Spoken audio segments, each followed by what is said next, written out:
एक बार की बात है, एक मोर श्री कृष्ण जी का परम भक्त था। वह दिन रात बस एक ही इच्छा रखता था कि एक बार अपने सावरे के चरणों का स्पर्श मिल जाए। उसने एक उक्ति सोची और हर दिन श्री कृष्ण के द्वार पर जाकर बैठ जाता। जब भी श्री कृष्ण बाहर निकलते, वह अपनी मधुर आवाज में गाता, मेरा कोई न सहारा बिन तेरे गोपाल सावरिया मेरे। दिन बीतते गए, सप्ताह निकल गया, यहाँ तक कि पूरा एक साल बीत गया, पर कृष्ण ने कभी उस मोर पर ध्यान नहीं दिया। एक दिन निराश होकर मोर की आंखों से आंसुओं की झड़ी लग गई। उसी समय एक चंचल मैना वहां से गुजरी और यह दृश्य देखकर ठिठक गई। उसने कहा, अरे मोर, कृष्ण के द्वार पर कोई रो रहा है। ये तो आश्चर्य की बात है। जब मैना ने कारण पूछा तो मोर ने दुखी स्वर में कहा, एक साल से इस छलिए को रिझा रहा हूं, पर इसने आज तक मुझे पानी तक नहीं पिलाया। मैना मुस्कुराई और बोली, मैं बरसाने से आई हूं।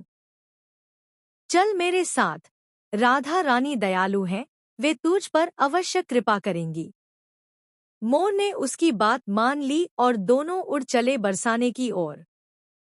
वहां पहुंचकर मैना ने गाना शुरू किया, राधे राधे, बरसाने वाली राधे। पर मोर तो वही पुराना भजन गा रहा था, मेरा कोई न सहारा बिन तेरे गोपाल सावरिया मेरे।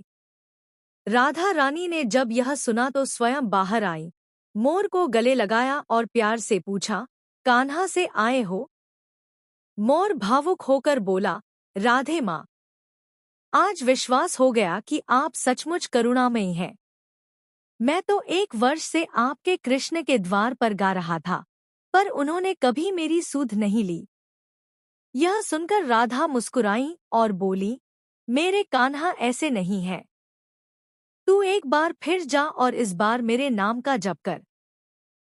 मोर ने सिर झुकाया और लौट आया। अब वह द्वार पर बैठकर गाने लगा, जय राधे राधे, जय राधे राधे। तभी कृष्ण जी भीतर से दौड़ते हुए आए, मोर को गले लगाया और बोले, कहाँ था रे तू, मोर? मोर मुस्कुराया और बोला, वाह रे छलिए, तेरे नाम से पूरा तो नहीं सुना, पर राधे का नाम लिया तो दौड़ पड़े। कृष्ण हंसे और बोले, यह तेरा सौभाग्य है कि तूने राधा का नाम लिया। इसलिए मैं तुझे वर देता हूँ, जब तक यह सृष्टि रहेगी, तेरे पंख मेरे मुकुट की शोभा बनकर सदा मेरे साथ रहेंगे। और जो भी राधा का नाम लेगा, वह सदा मेरे हृदय के निकट रहेगा। प्रेम से बोलो, राधे राधे।